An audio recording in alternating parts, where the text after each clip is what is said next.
Ever since I really got into movies in mid 2023, I've appreciated the art form and layers it communicates in unique ways to the masses that I've never quite appreciated before.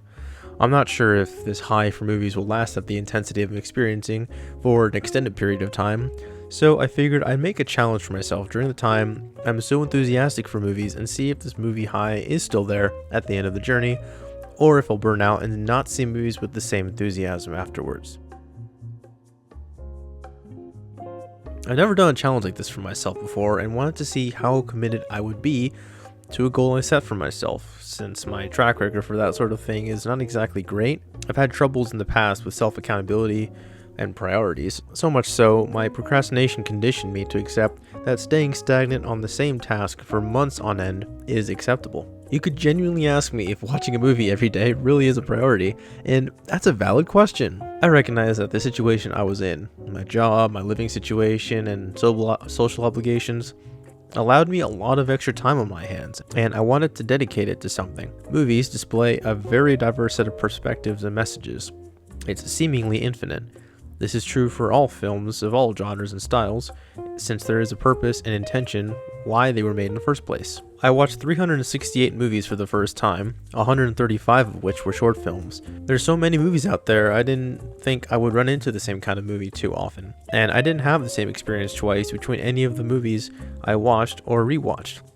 Movies I watched for the first time were brand new experiences, and movies I rewatched gave a different vibe than when I watched it originally, which I see as a sign of personal change in response to external factors like time and interpersonal encounters.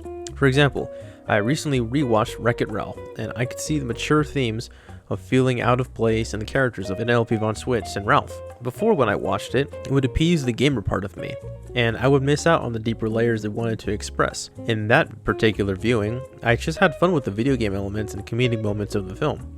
Watching other movies helped me see past the surface level elements that an average movie viewer would gobble up and take note of the work that goes in on all the moving parts of a film.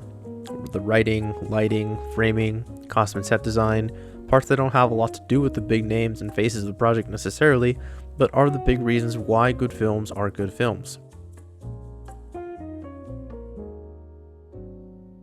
Watching this many movies also helped me plan out my day much better. Before, I would just go about my day and do whatever feels worthwhile to do, whether it was for pleasure or for work.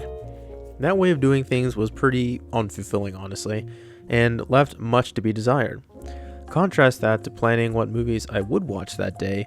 I had something to look forward to, especially if it was a movie I was really excited about. During the year, I had 2 theater memberships I depended on for this challenge, which let me see all the latest theater releases any given weekend of the year, and I also had access to more than a few streaming services thanks to my family, so I could catch streaming exclusive movies and any theater releases I missed. One of the theaters even offered free popcorn. Safe to say, I was covered. My movie enthusiasm kept me active in the challenge pretty well until about midsummer, when I became a bit burned down for a couple of weeks. I had to resort to watching a couple dozen short films to make up ground and get back on track, starting on Disney Plus, then random shorts on YouTube. I've realized that after watching some, short films say a lot less than a feature because of time constraints, but the good ones say it well. For example, I watched Boom at the Cleveland International Film Festival, and it says a lot of the same things that the feature film Instant Family does. However, it communicates its messages effectively in the medium it's contained in when it relates to blended families. If you watch both movies, I think you'll know what I'm getting at. Speaking of film festivals, I went to a couple, both of which had short film programs that showcased the local talent and made me appreciate short films differently than feature-length films. Most of the time, short films have an artist's style to them, where they rely on well-told symbolism and metaphors to get their point across in as little as time as possible, since their budget is considerably small. Here, writing is the most important part in my view, since if there isn't strong writing, the short film is unmemorable. As the challenge went on, I realized that the more movies I watched, the less I was actually choosing what movies I was interested in watching. Because I had a challenge to commit to, I watched anything and everything that was in theaters, even if it didn't intrigue me, because I needed to watch movies for the challenge. Now that I have completed my challenge, I can now focus on being more intentional with my movie choices and be more excited about when the time comes to arrive at the cinema. I'm also more aware of the actual cost of going to the movies I'm not excited about. more gas used, energy and time spent, and my low expectations from the trailers weren't usually met with surprise contentment. Now that could be my pre-movie bias playing a factor, but nevertheless. I had a better time with the movies I dove into knowing absolutely nothing about them. Films like Red Rooms, The Order, and We Grow Now caught me by complete surprise, and is one reason why I think it's worth it if you watch films blind. When sometimes you watch a stinker or two, it makes you appreciate the good ones that you do actually find that much more amazing, because it's a crime that they're so underappreciated and unnoticed. The vast majority of average movie fans likely won't have time or care enough to find those great movies buried in the mammoth pile of mediocre films. Sort of like finding those diamonds in the rough, or those hidden gems, as the kids say.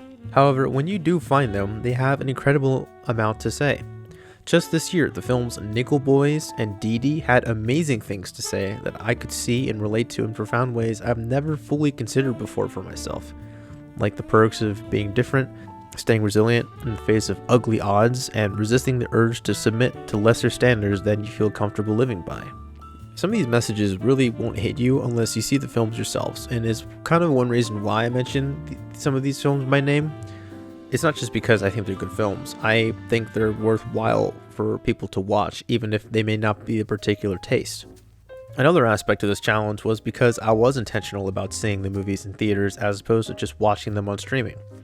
I was working on being more comfortable going outside, since I've noticed of late that I like staying in just a little too much.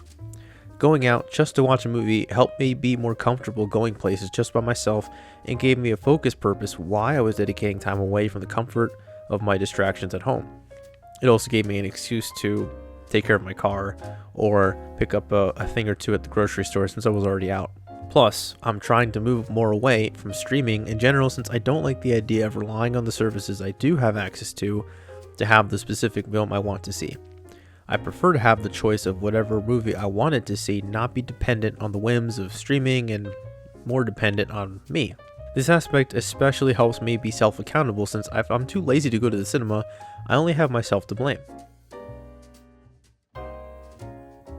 I'll likely wind down from watching movies in general for the following few months so I can give myself a breather before Oscar season comes strolling in. In conclusion, I'm supremely glad I went about with this challenge.